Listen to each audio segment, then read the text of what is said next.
Halo bre, jumpa lagi di acara Indonesia Tronjol Maha Asik. Selalu asik, makin asik, tambah asik, dimanapun, kapanpun, tanpa terbatas ruang dan waktu. Acara ini diperuntukkan untuk Anda yang inginnya asik, maunya asik, selalu asik, atau bila Anda belum merasa asik, tonton dan ikuti acara ini, Anda akan seketika asik. Atau bila Anda sedang sedih, rasa risau, galau, dan kacau, Anda bisa tonton dan ikuti acara Indonesia Tronjol Maha Asik. Anda akan seketika asik.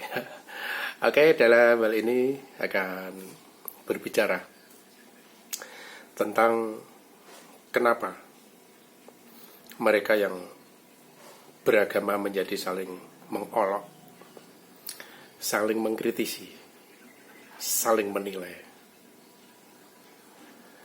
Ya memang harus seperti itu. Saling mengkritisi, saling menilai. Manfaatkah hal itu? Semuanya bisa diambil manfaatnya.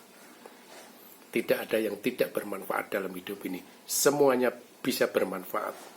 Kalau Anda belajar tentang sumur, tentang bak air, tentang comberan, ketiga-tiganya ini jangan kau kira tidak saling terkait.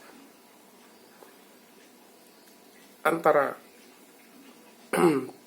sumur, bak air, dan comberan ini saling terkait, saling bermanfaat, saling memberikan manfaat. Dan yang mempunyai menerima hasil dari manfaat tersebut itu siapa? Manusia. Makanya diperlukan jadilah manusia yang cerdas dan paham. Kita ini hanyalah sebagai penonton dalam hidup, sebagai pencerna, pemikir, dan pelaku. Nah, kita ini sedang berperan sebagai apa? Pelaku kebaikan, pemikir kebaikan, pencerna kebaikan, atau sebaliknya. Tetapi jadilah manusia yang bermanfaat, pemikir kebaikan, pelaku kebaikan, pencerna kebaikan. Penting tidak mengolok pada orang lain? Itu sangat tidak penting. Kalau Anda melihat satu kekeliruan pada orang lain, cobalah diri Anda bagaimana? Sedang melakukan kebenaran atau sedang melakukan kekeliruan? Ini penting. Bisa melihat diri sendiri. Jangan hanya bisa melihat kesalahan orang lain. Orang beragama itu dituntut untuk tunduk kepada Allah, mempelajari ilmu lewat Al-Quran dan Al-Hadis, lewat ulamanya. Semuanya itu diharuskan agar manusia itu tahu yang dilakukan itu benar atau salah. Ini pentingnya ilmu agama. Ilmu agama hanya untuk mengorek sekitar itu saja. Yang dilakukan sudah benar atau salah. Benar menurut agama ukurannya, bukan menurut per individu. Jika ada orang merasa paling benar, ya silakan, cuma merasa saja. Yang jelas, di dunia ini bukan tempat untuk mencari pembenaran dari orang lain. Yang penting yang Anda lakukan sudah cocok dengan apa yang disebut syariat. Sudah menetapi syarat dan rukunnya. Sudahkah hal itu Anda lakukan? Nah, itu menjadi tanda tanya.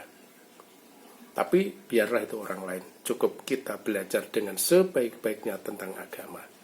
Perpecahan agama itu pasti terjadi.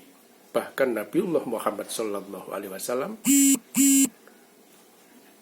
pernah menyampaikan bahwa umatnya akan pecah menjadi 73. 73 itu siapa saja? Ya kan? 73 bukan jumlah yang sedikit, tetapi 72-nya akan dihisab oleh Allah Subhanahu wa taala karena kesalahannya. Yang satu langsung masuk surga karena itu sahih menurut Allah. Kalau agama tidak pecah, itu ya kebenaran Islam tidak muncul. Pecahnya agama adalah kebenaran Islam. Jangan malu agama berpecah belah. Itu harus terjadi. Kalau tidak pecah, ya tidak terbukti kebenaran Islam. Perpecahan Islam adalah kebenaran Islam. Selamat mengikuti episode selanjutnya. Usikum wa nafsi bitaqwallah wal afu minkum. Wassalamualaikum warahmatullahi wabarakatuh.